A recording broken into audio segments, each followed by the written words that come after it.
हम सब भाग्यवान हैं कि हमें ऐसे महत्वपूर्ण और देश की आधी आबादी को इस राष्ट्र निर्माण की नीति निर्धारण प्रक्रिया में हिस्सेदार बनाने का सौभाग्य मिल रहा है।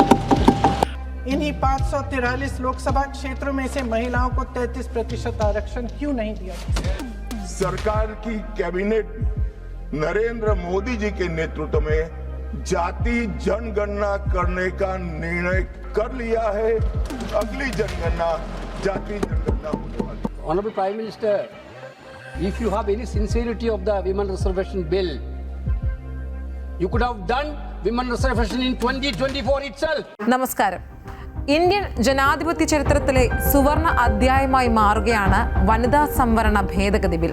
ദശാബ്ദങ്ങളായി മുടങ്ങിക്കിടന്ന സ്ത്രീകളുടെ രാഷ്ട്രീയ പങ്കാളിത്തം ഉറപ്പാക്കാൻ നരേന്ദ്രമോദി സർക്കാർ കാണിച്ച നിശ്ചയദാർഢ്യം അഭിനന്ദനാർഹം തന്നെയാണ്. എന്നാൽ ഈ കേന്ദ്ര നീക്കത്തെ നഖശിഖാന്തം എതിർക്കുകയാണ് പ്രതിപക്ഷം. വനിതാ സംവരണ ബില്ലിനെയല്ല, അതിനിടയിലെ മണ്ഡല പുനർനിർണയ ബില്ലിനെയാണ് എതിർക്കുന്നത് എന്നാണ് പ്രതിപക്ഷം പറയുന്നത്.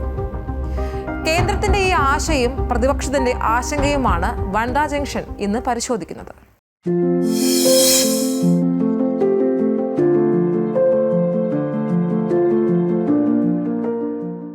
ശ്രീജ, 70 കോടിയിലധികം സ്ത്രീകളുള്ള രാജ്യമാണ് നമ്മുടെ ഇന്ത്യ എന്ന് പറയുന്നത്.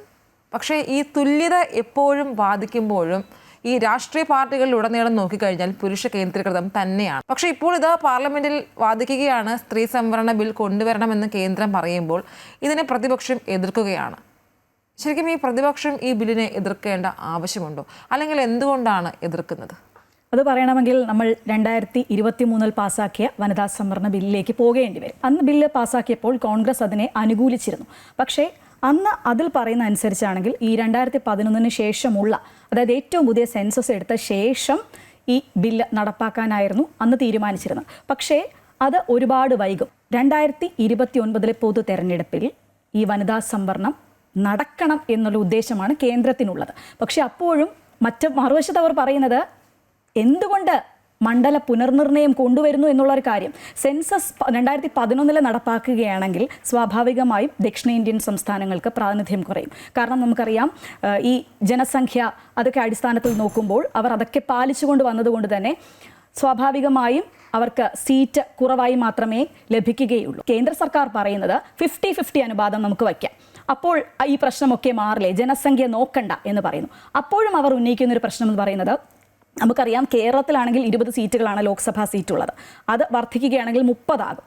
പക്ഷേ മറുവശത്ത് 80 സീറ്റുള്ള 120 ആകും ഉത്തർപ്രദേശ് അടക്കം. അപ്പോൾ ഹിന്ദി ഹൃദയഭൂമിയിൽ സീറ്റുകൾ വർദ്ധിക്കും. അത് ഇനി തുടർന്നുള്ള തെരഞ്ഞെടുപ്പിൽ ഹിന്ദി ഹൃദയഭൂമി സ്വാഭാവികമായും BJPക്ക് അനുകൂല തരംഗമാണ് ഇപ്പോഴുള്ളത്. സ്വാഭാവികമായും ഇതൊക്കെ പിടിച്ചെടുക്കാനായി ഇനി വീണ്ടും അത് കരുതിക്കൂട്ടിയുള്ളൊരു നീക്കമായിട്ടാണ് പ്രതിപക്ഷം ഇതിനെ ആരോപിക്കുന്നത്. ഈ പ്രതിപക്ഷം ആരോപിക്കുന്നത് നമുക്കൊന്ന് നോക്കി കാണുമ്പോൾ മനസ്സിലാകുന്ന ഒരു കാര്യം അങ്ങനെ തന്നെയാണ്. ഈ ഹാട്രിക് വിജയമാണ് മോദിയുടേത്. അതുകൊണ്ട് തന്നെ ഈ 3 പ്രാവശ്യം നോക്കിക്കഴിഞ്ഞാൽ വോട്ട് വിഹിതം കുറഞ്ഞു വരികയാണ്. ഈ 3ാമത്തെ ടേം ജയിച്ചു കയറിയത് അല്ലെങ്കിൽ ഇപ്പോൾ മോദി ഭരിക്കുന്നത് ഈ സഖ്യകക്ഷികളുടെ സഹായത്തോടു കൂടി തന്നെയാണ്. അതല്ല എന്ന് പറയാൻ പറ്റില്ല. അപ്പോൾ ഇനി അടുത്ത തെരഞ്ഞെടുപ്പ് വരുമ്പോഴേക്കും ഒരു തിരിച്ചടി നേരിടാൻ സാധ്യതയുണ്ട് എന്നൊരു കണക്കുകൂട്ടൽ BJPക്കുണ്ട്. അതുകൊണ്ട് തന്നെയാണ് ഈ മണ്ഡല പുനർനിർണയം നടത്തി ഈ സീറ്റുകളുടെ എണ്ണം കൂട്ടി. ഈ സീറ്റുകളുടെ എണ്ണം കൂട്ടുമ്പോൾ എന്ന് പറയുന്നത് ശ്രീജ പറഞ്ഞതുപോലെ തന്നെയാണ്, ഈ ഹിന്ദി ഹൃദയ ഭൂമിയിലാണ് സീറ്റുകളൊക്കെയും കൂടാൻ പോകുന്നത്. ഉത്തർപ്രദേശ് പോലുള്ള ഈ സംസ്ഥാനങ്ങളിൽ സീറ്റുകളുടെ എണ്ണം കൂടുമ്പോൾ അവിടെ വിജയിച്ച് കയറിയാൽ വീണ്ടും ഭരിക്കാം എന്നാണ് BJPയുടെ കണക്കുകൂട്ടൽ എന്നാണ് പ്രതിപക്ഷം പറയുന്നത്. ഈ വികസനം എന്ന് പറയുന്നത് എല്ലായിടത്തും എത്തണമെങ്കിൽ സ്വാഭാവികമായും ജനസംഖ്യ കൂടുന്നതനുസരിച്ച് അവിടെ MP-മാരുടെ ഒരു സ്വാധീനം കൂടി വേണ്ടത് അത്യാവശ്യം തന്നെയാണ്. എങ്കിൽ മാത്രമേ നമ്മൾ ഈ ഒരു ഇന്ത്യ വികസിക്കുകയാണ്, ഒരു വികസിത രാജ്യമായി മാറിക്കൊണ്ടിരിക്കുകയാണ്. അപ്പോൾ ഈ ജനസംഖ്യ കൂടുന്നതനുസരിച്ച് അവിടെ ഈ മണ്ഡല പുനർനിർണയം നടത്തി MP-മാരുടെ എണ്ണം കൂടുകയും അപ്പോൾ അതുകൊണ്ട് തന്നെ ജനങ്ങൾക്ക് വികസനം എത്തിക്കാൻ സാധിക്കുമെന്നാണ് പറയുന്നത്. ഏകദേശം അത് ശരി തന്നെയുമാണ്. പക്ഷേ ഇപ്പോൾ ഈ വനിതാ സംവരണ ഭേദഗതി ബില്ലിൻ്റെ മറ പിടിച്ച് ഈ മണ്ഡല പുനർനിർണയം നടത്തുമ്പോൾ അതിലൊരു ശരികേടുണ്ട് എന്നാണ് പ്രതിപക്ഷം വാദിക്കുന്നത്. തുല്യത വാദിക്കുന്ന നമ്മൾ സ്ത്രീകൾക്ക് പ്രാതിനിധ്യം കൊടുത്തേ പറ്റും. നമ്മുടെ ഈ തദ്ദേശ തെരഞ്ഞെടുപ്പിലൊക്കെയും ഇപ്പോൾ അതായി കഴിഞ്ഞു. അതുകൊണ്ട് തന്നെ ഈ നിയമസഭ അല്ലെങ്കിൽ ഈ ലോക്സഭയിലേക്ക് വരുമ്പോഴേക്കും അവിടെ സ്ത്രീകൾ വരണം, സ്ത്രീകൾക്ക് പ്രാതിനിധ്യം കൊടുക്കണം എന്നാണ് മോദിയും പറയുകയുണ്ടായത്. ഈ കഴിഞ്ഞ ടേം അപേക്ഷിച്ച് ഇത്തവണ ഈ ലോക്സഭയിൽ സ്ത്രീകളുടെ എണ്ണം കുറവാണ്.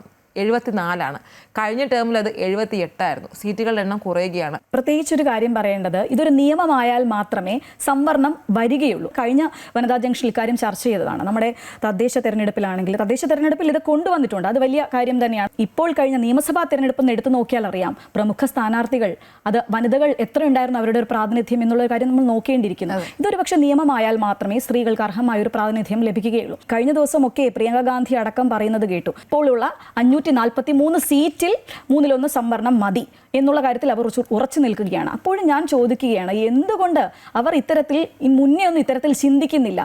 ഇത്തരം സംവരണം വന്നാൽ മാത്രമേ പറ്റുകയുള്ളൂ, അല്ലെങ്കിൽ ഇവരുടെ ഇടയിൽ വനിതാ സ്ഥാനാർത്ഥികൾ ഇല്ലാത്തത് കൊണ്ടാണോ ഇങ്ങനെ സംഭവിക്കുന്നത്? നമുക്കറിയാം, കോൺഗ്രസിലൊക്കെ തന്നെ ഇപ്പോൾ തന്നെ മുഖ്യമന്ത്രി പോര് നടന്നു, സ്ഥാനാർത്ഥി പോര് നടന്നു. അപ്പോൾ പോലും സ്ത്രീകളുടെ ഭാഗത്തു നിന്നുള്ളൊരു ഇത്തരം തർക്കങ്ങളും ഇതൊന്നും ഉയർന്നു കേൾക്കാൻ പോലും ഇല്ല. അവർക്ക് വേണ്ടി വാദിക്കാൻ പോലും ആരുമില്ല. എപ്പോഴും അങ്ങനെ ഒതുക്കി നിർത്തപ്പെടുകയാണ് സ്ത്രീകൾ എപ്പോഴും.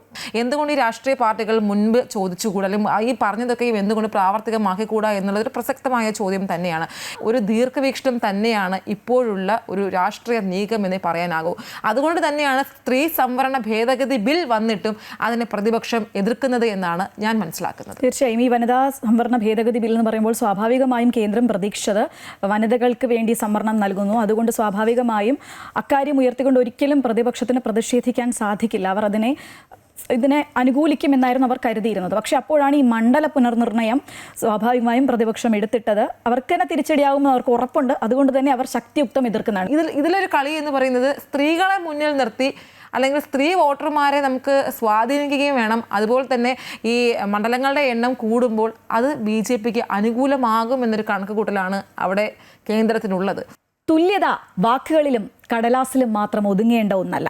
17ാം ലോക്സഭയിൽ 543 അംഗങ്ങളിൽ 78 വനിതാ അംഗങ്ങളുണ്ടായിരുന്നു. എന്നാൽ 18ാം ലോക്സഭയിൽ കഴിഞ്ഞ തവണത്തെ അപേക്ഷിച്ച് വനിതാ പ്രാതിനിധ്യം കുറഞ്ഞു. വനിതാ സംവരണ ഭേദഗതി ബില്ല് കൊണ്ടുവരാനുള്ള നീക്കം എല്ലാം നല്ലത് തന്നെ. പക്ഷേ സ്ത്രീകളെ മറയാക്കി അധികാരം മാത്രം ലക്ഷ്യമിട്ടുള്ള മാറ്റങ്ങൾ, നീക്കങ്ങൾ അത് നല്ലതാണോ എന്ന് പരിശോധിക്കേണ്ടിയിരിക്കുന്നു.